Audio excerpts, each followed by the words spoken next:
Hi there, welcome to Fantasy Hub. I'm Mia, your storyteller. Today's story is filled with heartache, discovery, and a twist you won't see coming. So let's begin. Picture, if you will, the grand courthouse steps of downtown Seattle on a rain-soaked Tuesday morning in October. The marble beneath Charlotte's feet was slick with autumn's tears, much like her own cheeks had been for months leading to this moment. She clutched the mantle envelope containing her divorce papers, not as a trophy, but as a death certificate for the life she had known for 12 years. Charlotte Bell stood 34 years old, her auburn hair catching what little light filtered through gray clouds above. She was a woman of quiet strength, though she didn't know it yet. For too long, she had defined herself through the eyes of her husband, Philip, a man who saw her as nothing more than a beautiful ornament for his carefully constructed life. The heavy courthouse doors groaned shut behind her, and with that sound came an unexpected sensation, relief, pure, untainted relief, flooding through her veins like warm honey. She was free, free from the constant criticism, the emotional manipulation, the way Philip made her feel small in her own home. The papers in her hand weren't just legal documents, they were emancipation. But the universe, dear listener, has a cruel sense of timing. As Charlotte descended those courthouse steps, her heart lighter than it had been in years, she saw them. Philip and his secretary, Miranda, pressed against his silver BMW like teenagers drunk on forbidden love. His hands tangled in her blonde hair, his mouth claiming hers with a passion Charlotte hadn't seen from him and had she ever seen such passion from him? The manila envelope slipped from her suddenly numb fingers, scattering across the wet pavement like broken dreams. The relief she had felt moments before curdled into something bitter and raw. Not because she still loved Philip, that love had died a slow, painful death over years of neglect, but because of what their embrace represented. He had been capable of fashion all along. Just not with her, 12 years. 12 years of her life given to a man who could barely muster enthusiasm for their anniversary dinners. Yet here he was, devouring another woman's lips like a starving man at a feast. Charlotte's legs moved without conscious thought, carrying her away from the scene that would haunt her dreams. The Seattle streets blurred past her familiar coffee shops, bookstores she used to love, all of it meaningless now. She found herself standing before Murphy's Tavern, a dive bar she had never entered in all her years in the city. The neon sign flickered erratically, casting red and blue shadows across the cracked sidewalk. Murphy's was the kind of place where broken people went to nurse their wounds, where the bartender knew better than to ask questions, and where the whiskey was strong enough to burn away memories. Asterisk. The heavy oak door of Murphy's Tavern opened with a groan that seemed to echo the weight in Charlotte's chest. Inside, the air was thick with decades of cigarette smoke and broken dreams, despite the smoking ban that had been in place for years. The scent was embedded in the very wood of the place, a testament to all the souls who had sought refuge within these walls. Dim lighting cast long shadows across worn leather booths and a bar that had seen more confessions than any church. Charlotte slid onto a bar stool, her designer heels, a relic from her life as Mrs. Philip Bell clicking against the brass footrest. "What'll it be, honey?" The bartender was a woman in her 50s, with silver-streaked hair and eyes that had seen enough heartbreak to fill an ocean. "Something strong," Charlotte whispered, her voice barely audible above the soft jazz playing from ancient speakers. The amber liquid burned as it slid down her throat, and for the first time in hours, Charlotte felt something other than numbness. The whiskey was real. The pain was real. She was real. "Rough day?" The voice came from beside her, warm, melodic, with just a hint of concern. Charlotte turned to see a woman roughly her own age, with dark curls that seemed to have a life of their own and dyes the color of rich coffee. She wore scrubs beneath a worn leather jacket, and there was something about her presence that felt like shelter from a storm. The roughest, Charlotte admitted, surprised by her own honesty. She wasn't usually one to share her troubles with strangers. "I'm Ariana," the woman said, extending a hand. "Ariana Ross. And judging by that envelope hair clutching and the look in your eyes, I'm guessing today involved lawyers."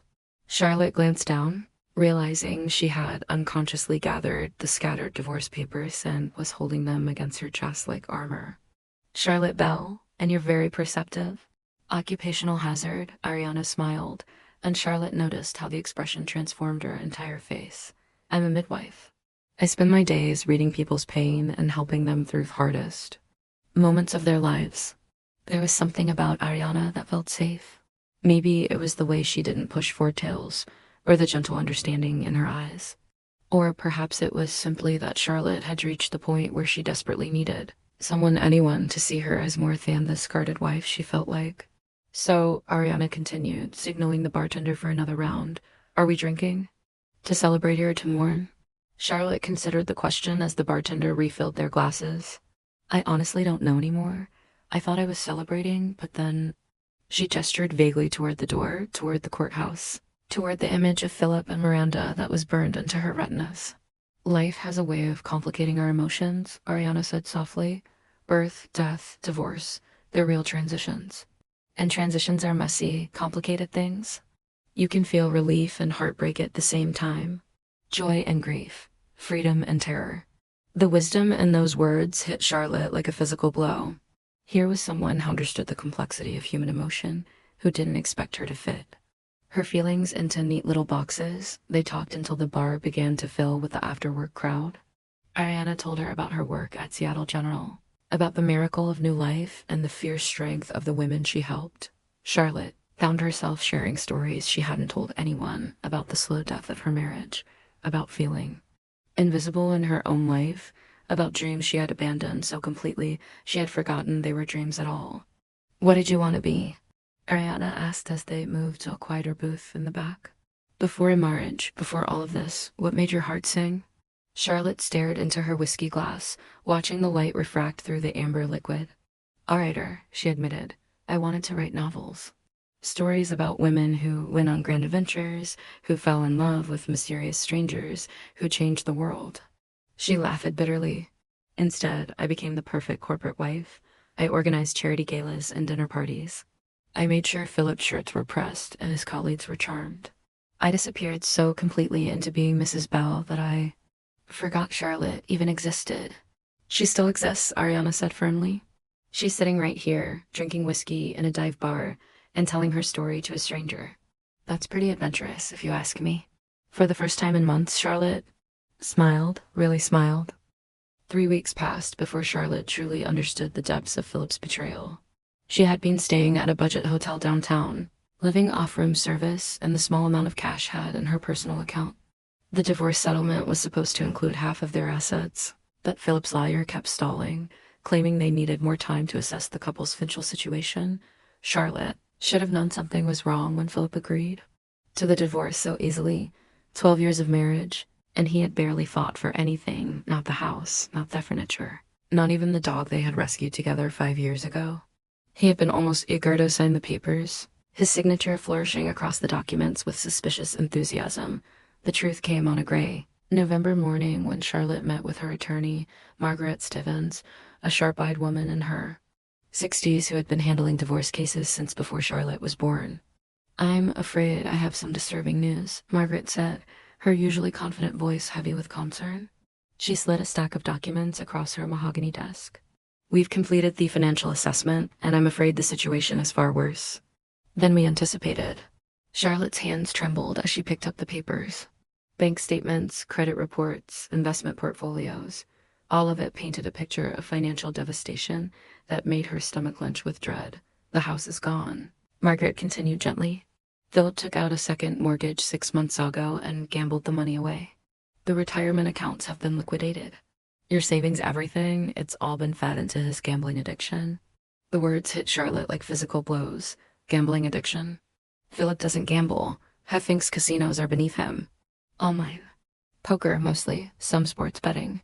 The electronic trail goes back almost 2 years. Margaret's voice was professionally compassionate, but Charlotte could hear the anger underneath. He's very good at covering his tracks.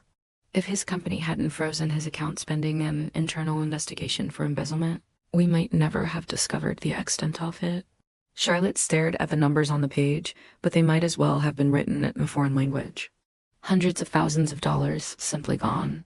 Their beautiful home in Queen Anne, with its view of the Sound and the garden she had lovingly tended, mortgaged of hilt. The retirement fund they had built together over 12 years of marriage depleted. There's more, Margaret said softly. The IRS has placed liens on all remaining assets. It appears Philip stopped paying taxes 2 years ago and used the money to cover gambling debts. You're not legally responsible for the tax debt since you filed separately, but there won't be anything left to divide. Charlotte felt the room spinning around her. She gripped the arms of her chair, fighting the ergono vomit. So I get nothing? 12 years of marriage, and I walk away with nothing? I'm sorry, Charlotte. I've seen some ugly divorces in my time, but this level of financial devastation, Margaret shook her head. He's left you with nothing but debt and heartbreak. That evening, Charlotte sat on the narrow bed in her hotel room, staring at her phone. She had exactly $347 in her checking account and nowhere to go. She had given up her career to support Philip's ambitions, had let her friendships wither as she focused on being the perfect wife. Her parents had died in a car accident 3 years ago, and she had no siblings. No safety net. The phone rang, startling her from her spiraling thoughts. Ariana's name appeared on the screen. They had been texting regularly since that night at Murphy's, sometimes meeting for coffee when Ariana's hospital schedule allowed. Charlotte, you sound terrible. What's happened? Through broken sobs, Charlotte told her everything. The gambling, the embezzlement, the complete financial destruction of a thing she had thought was secure. She told her about the hotel room that she could only afford for 2 more nights, about the job market that seemed impossible to navigate after 12 years away from any real career. Pack your things, Ariana said without hesitation. I'm coming to get you. Ariana, I can't. Yes, you can. I have a spare room, and you're not spending another night in that hotel feeling sorry for yourself. Life just knocked you down, but you're not staying down. We're going to figure this out together. The kindness in Ariana's voice broke something loose in Charlotte's chest. She had been alone for so long, even in her marriage, that she had forgotten what it felt like to have someone care about her welfare. Ariana's apartment was a revelation, a converted loft in the Capitol Hill neighborhood that managed to be both cozy and spacious. Exposed brick walls were lined with overflowing bookshelves, and plants cascaded from every available surface, creating a jungle-like atmosphere that felt alive and nurturing. The space smelled like lavender and old books, with hints of the exotic teas that Ariana collected from around the world. It's not much, Ariana said as she helped Charlotte carry her single suitcase up the narrow stairs, but it's home. Charlotte looked around in wonder. The apartment was everything her sterile Queen Anne house had never been warm, lived in, full of personality and life. Sunlight streamed through tall windows, and she could see the Space Needle in the distance, framed perfectly by the casement. It's beautiful, Charlotte breathed. It feels like you. The spare room was small but comfortable, with a daybed covered in handmade quilts and a writing desk positioned near the window. I thought you might want somewhere to write, Ariana explained, almost shyly. You mentioned that you used to want to be a writer. Charlotte ran her fingers across the smooth surface of the desk. When was the last time Edione had listened to her dreams, let alone acted on them? Thank you, she whispered, and the words carried the weight of gratitude she couldn't yet fully express. Over the following weeks, Charlotte began to remember who she was beneath the layers of Mrs. Philip Bell. She found a job at a local bookstore, not glamorous, but it paid enough to contribute to groceries and utilities, and it felt like coming home to be surrounded by stories again. In the evenings, she would sit at the little desk by the window and write, tentatively at first, then with growing confidence. Ariana worked long shifts at the hospital, but when she was home, they fell into an easy domestic rhythm. They cooked dinner together, Charlotte's rusty culinary skills slowly improving under Ariana's patient guidance. They watched old movies on Ariana's ancient television, debated books they had both read, and talked long into the night about everything and nothing. It was during one of these conversations that Charlotte began to understand the depth of Ariana's own strength. She learned about Ariana's childhood and foster care, about the way she had put herself through nursing school and then specialized in midwifery, because she believed in the power of bringing new life into the world with dignity and love. She learned about Ariana's past relationships, a string of partners who couldn't understand her devotion to her work, hounded her to be smaller, quieter, more conventional. I've always been too much for people, Ariana said one evening as they sat on her small balcony watching the city lights twinkle below. Too passionate about my work, too willing to speak up when I see injustice, too comfortable with the messy reality of life. You're not too much, Charlotte said softly. You're exactly enough. Something shifted between them in that moment. Recognition that went deeper than friendship, though neither was ready to name it yet. Asterisk.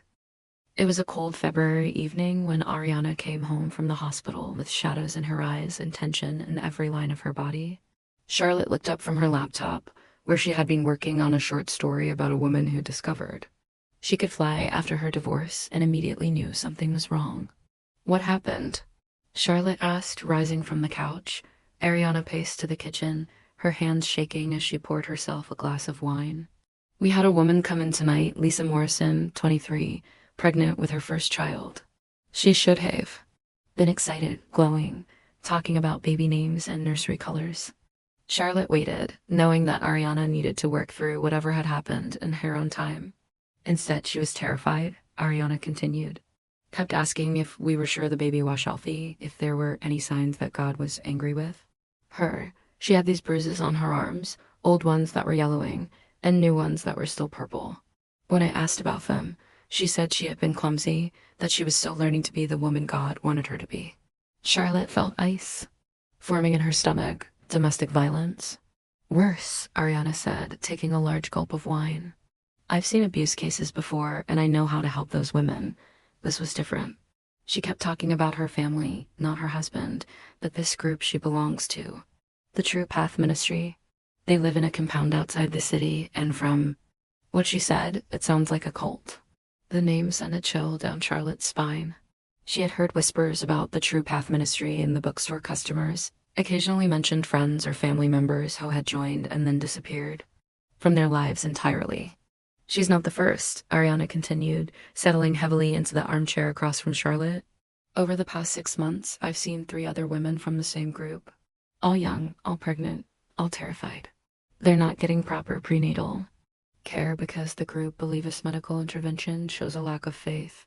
And the things they've said, double quotes. She shuddered. What kind of things?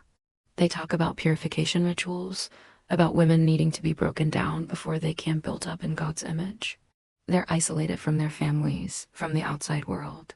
The men make all the decisions, and the women are taught that their only purpose is to bear children and serve. Charlotte felt her own experiences with Philip rising to the surface, the way he had slowly isolated her from her friends, the way he had made her question her own thoughts and feelings until she barely recognized herself. But what Ariana was describing sounded far worse, far more systematic. What can we do? Charlotte asked, though she already knew the answer would be complicated. I've reported it to Child Protective Services and the police, but without concrete evidence of abuse, their hands are tied. These women are adults who claim to be there voluntarily, and they're so scared, so programmed, that they won't speak against the group. That night, Charlotte lay in her narrow bed, staring at the ceiling. She couldn't shake the image off these young women, barely older than she had been when she married Philip, trapped in a situation that would slowly destroy their spirits. She thought about her own escape, about how lucky she had been to have Ariana's kindness and support. What about women who had nowhere to turn? An idea began to form, dangerous, probably foolish, but necessary. Asterisk, absolutely not, Ariana said the next morning when Charlotte outlined her plan. It's too dangerous, Charlotte. We don't know what these people are capable of. They were in the kitchen, Ariana getting ready for another long shift at the hospital while Charlotte prepared for another day at the bookstore. The morning light streaming through the windows seemed too cheerful for the dark conversation they were having. That's exactly why we need to do this, Charlotte argued. The police can't investigate without probable cause, and these women are too frightened to ask for help. Someone needs to get inside, document what's really happening. And you think that someone should be you?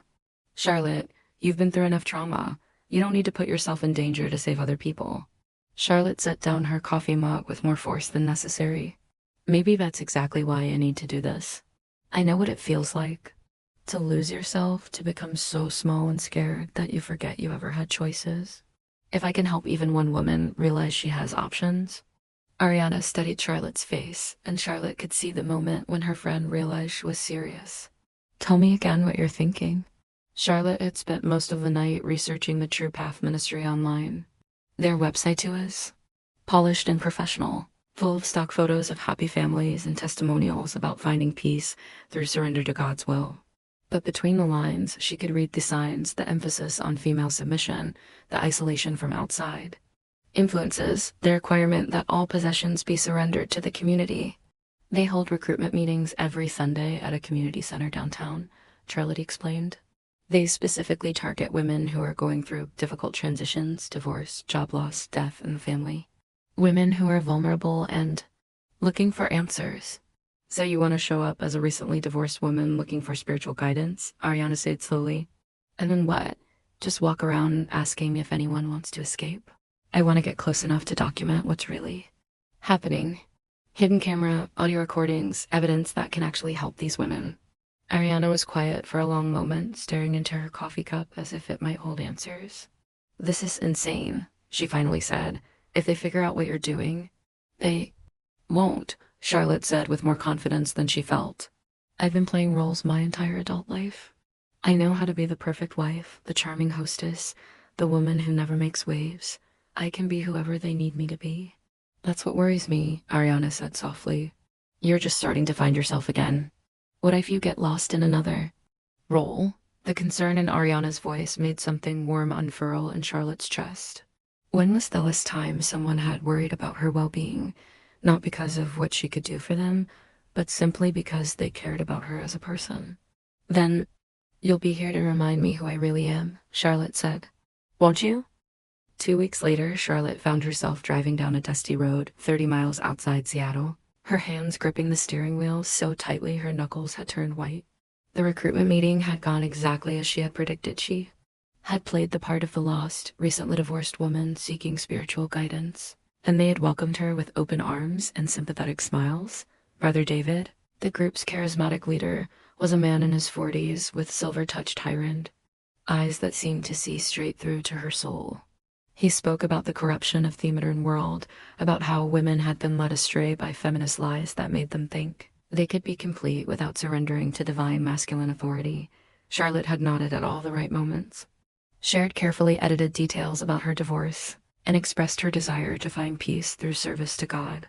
By the end of the meeting, she had been invited to visit their community for a weekend retreat. Now, as the compound came into view, Charlotte felt her stomach clench with fear. The True Path Ministry had purchased an old summer camp, and from the outside, it looked almost idyllic. Rustic cabins were scattered among tall pine trees, and a large central building that had ensuite been a dining hall dominated the center of the property. If not for the high fence that surrounded the entire compound and the men who stood at the gate, it might have looked like a peaceful retreat center. Charlotte pulled up to the gate, her rental car feeling suddenly very small and vulnerable. One of the guards, a young man with dead eyes and an automatic weapon slung across his chest, approached her window. I'm Charlotte, she said, forcing her voice to remain steady. Brother David invited me for the weekend retreat. The guard checked a list, then nodded curtly. The gate swung open with a mechanical whir, and Charlotte drove through, feeling like she was crossing into another world entirely. The first thing she noticed was the silence. Despite the fact that she could see people moving around the compound, women hanging laundry, men working on various construction projects, there was an unnatural quiet that seemed to press down on everything like a heavy blanket. Charlotte parked near the main building and was immediately approached by a woman who looked to be in her 30s, though her face had the worn quality of someone much older. She wore a long, plain dress in faded blue and a white headscarf that completely covered her hair. Welcome, Sister Charlotte, the woman said, her voice soft and carefully modulated. I'm Sister Mary. Brother David asked me to show you to your cabin and help you get settled. As they walked across the compound, Charlotte surreptitiously activated the small recording device hidden in her purse and began taking mental notes. The women she saw were all dressed identically long, shapeless dresses, head coverings, no makeup or jewelry. They moved with their eyes downcast, speaking only when spoken to by the men.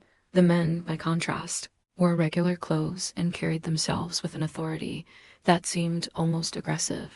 They watched the women with sharp eyes, and Charlotte noticed that none of the women ever seemed to be alone.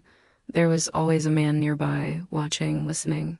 This will be your home for the weekend, Sister Mary said, stopping in front of a small cabin that looked like it hadn't been updated since the 1960s. Dinner is at 6 in the main hall. Until then, you're welcome to rest or walk around the grounds. Just remember that certain areas are restricted to brothers only. Charlotte thanked her and stepped into the cabin, immediately feeling claustrophobic. That space was tiny, with a narrow cot, a wooden chair, and a small table.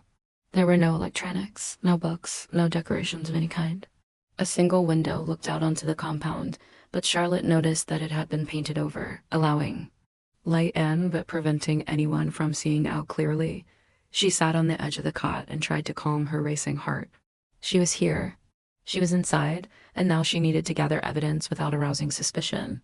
The recording device in her purse was voice-activated and would capture any conversations, but she also needed visual proof of the conditions. A soft knock on the door interrupted her thoughts. "Sister Charlotte, may I come in?" Charlotte opened the door to find a young woman who couldn't have been more than 20, her face pale and thin beneath her white headscarf. Unlike Sister Mary, this woman's eyes held a spark of something fear, perhaps, or desperate hope.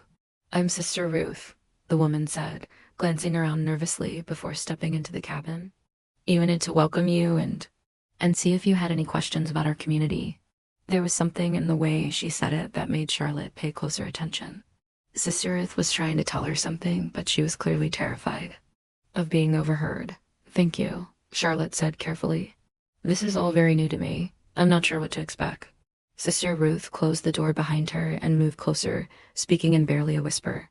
"Sister Charlotte, I need to ask you something. And please, please be honest with me. Are you really here because you want to join us?"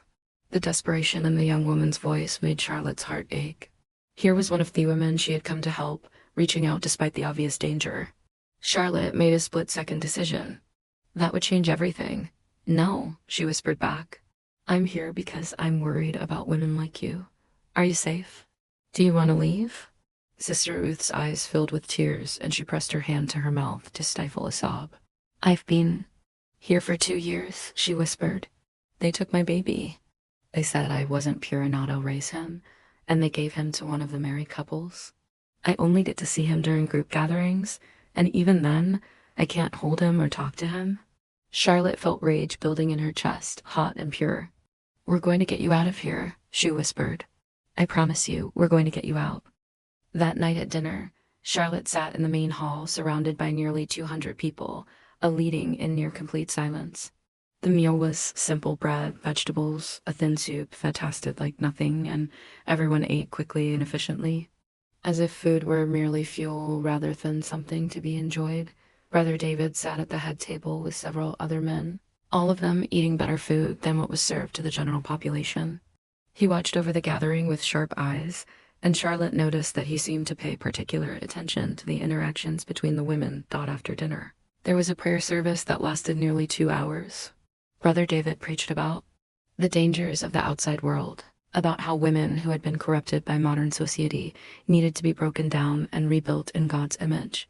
He spoke about purification of suffering, about the necessity of absolute obedience to divine, masculine authority. Charlotte listened with growing horror as he described the correction protocols used to help sisters overcome their worldly attachments.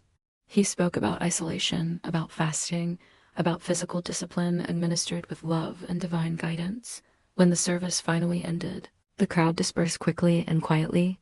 Charlotte made her way back to her cabin, her mind racing with plans. She had what she needed: recorded evidence of Brother David's teachings, visual documentation of the living conditions, and testimony from Sister Ruth about the abuse, but she couldn't just leave.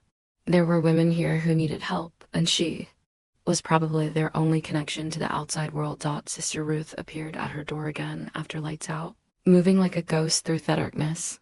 This time she brought 2 other women with her, Sister Grace, who was visibly pregnant and looked like she hadn't eaten a full meal in weeks, and Sister Hope, whose arms were covered with fading bruises. "We've been talking," Sister Ruth whispered, as the 4 women huddled together in Charlotte's tiny cabin. "There are 12 of us who want to leave, but we don't know how. The gates are locked at night, and the guards have guns. Even if we could get out, most of us don't have anywhere to go. They made us surrender everything when we joined: money, identification, connections to our families." Charlotte thought about her own escape from Philip, about how impossible it had seemed until Ariana offered her a lifeline. These women needed the same thing: a safe place to land and people who would help them rebuild their lives. "I have a friend," Charlotte whispered. "She's a nurse, and she has connections with organizations that help women escape dangerous situations. If we can get you out of here, there will be people ready to help." Sister Grace spoke for the first time, her voice barely audible. They watch. Use constantly. Eveno, being here like this, if they found us ... what would happen? Charlotte asked, though she dreaded the answer.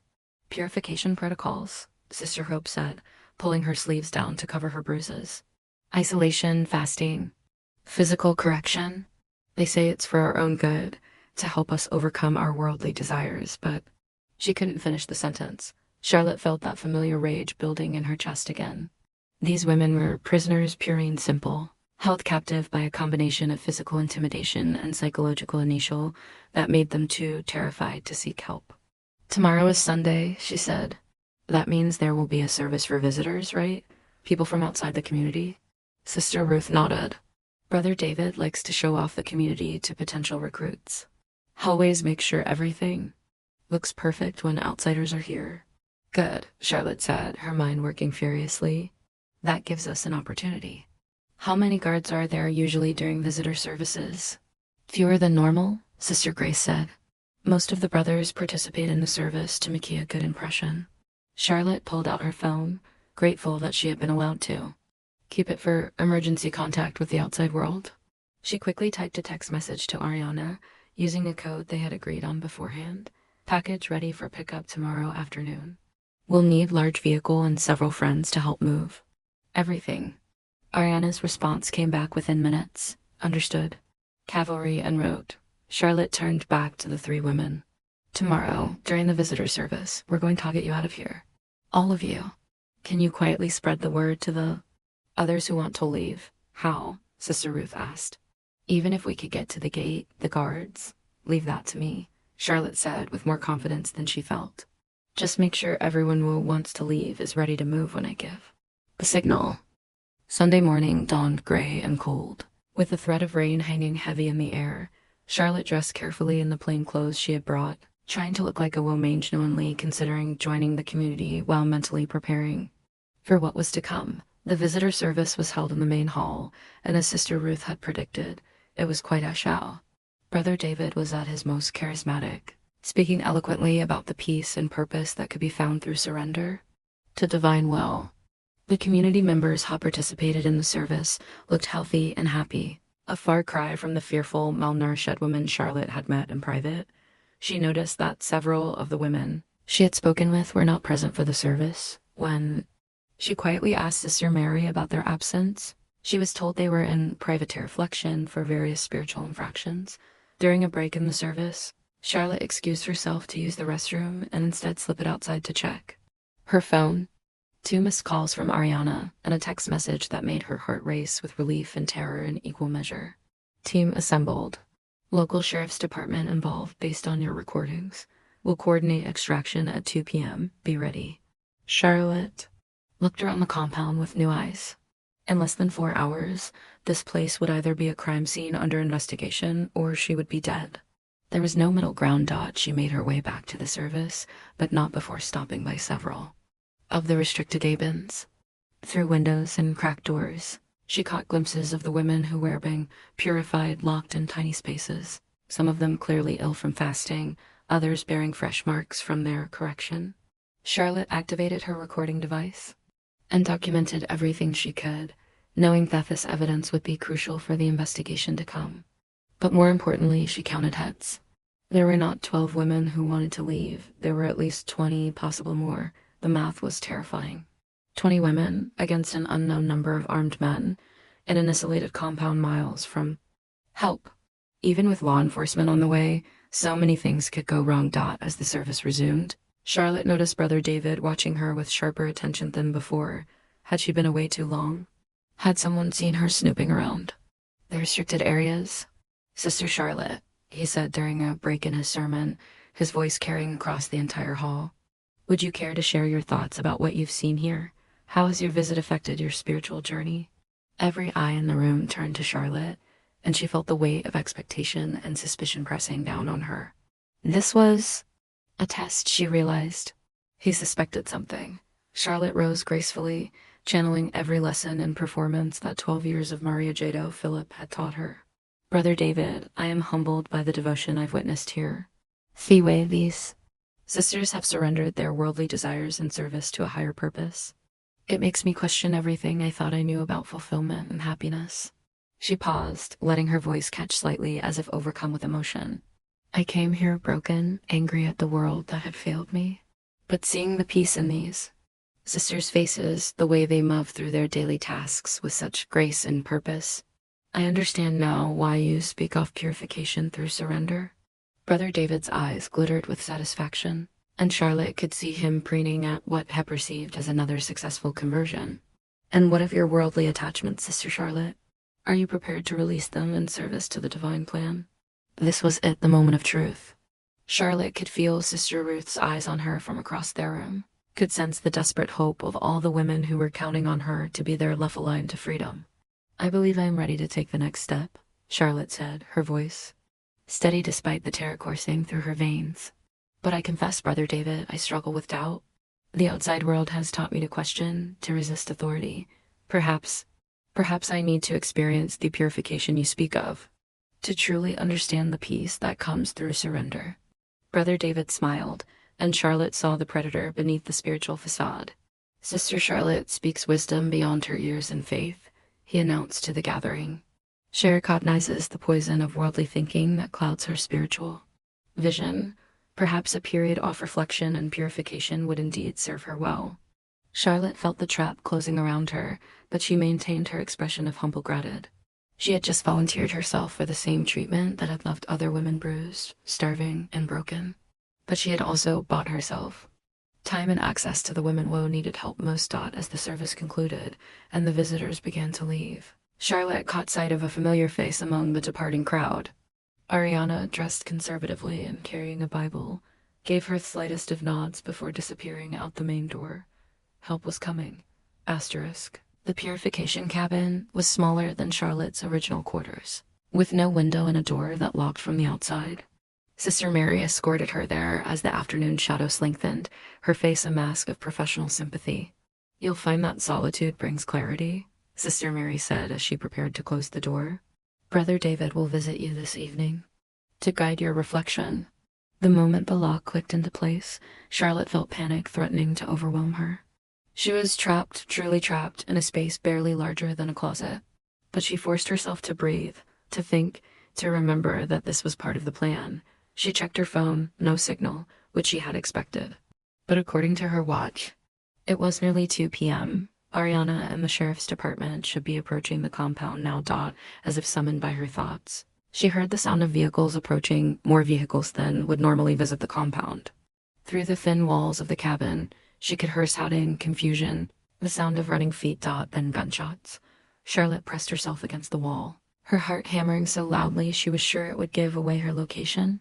This was what she had feared most, that the confrontation would turn violent, that women would be caught in the crossfire. The door to her cabin suddenly burst open, and Brother David appeared, his face twisted with rage. Behind him were 2 other men, both carrying rifles. You lying whore, he snarled, grabbing Charlotte by the arm and dragging her to her feet. Did you really think we wouldn't figure out what you were doing? Recording our conversations, taking pictures, corrupting our sisters with your poison? Charlotte's mind raced. How had they discovered her activities? Had one of the women betrayed her, or had she made some crucial mistake? I don't know what you're talking about, she said, but even as the words left her mouth, Shek knew it was useless. The fury in Brother David's eyes told her that he was beyond reason. The sheriff's department is at our gates, he continued, his grip on her arm tightening until she gasped in pain. They're demanding to search the compound, claiming they have evidence of abuse and false imprisonment. Evidence that could only have come from a spy. He dragged her outside, and Charlotte could see chaos erupting across the compound. Some off. Women were running toward the gates, while others cowered in doorways, clearly terrified of what was happening. The men were taking defensive positions, their weapons ready. You're going to call them off, Brother David said, pressing the barrel of a handgun against Charlotte's temple. You're going to tell them this was all a misunderstanding, that everyone here is happy and safe. Charlotte could see the main gate from where they stood, could make out the flashing lights off police vehicles and the figures of law enforcement officers, taking cover behind their cars. Somewhere in that group was Ariana, probably terrified, but determined to see this through. And if I refuse? Charlotte asked, surprised by the steadiness of her own voice. Then you'll become a martyr for the cause, Brother David said coldly. And your friend Menaris will watch you die before we deal with the rest of these government thugs. Charlotte closed her eyes for a moment, thinking of all the women who were depending on her, all the lives that hung in the balance. Then she opened them and looked Brother David directly in the face. Go to hell, she said.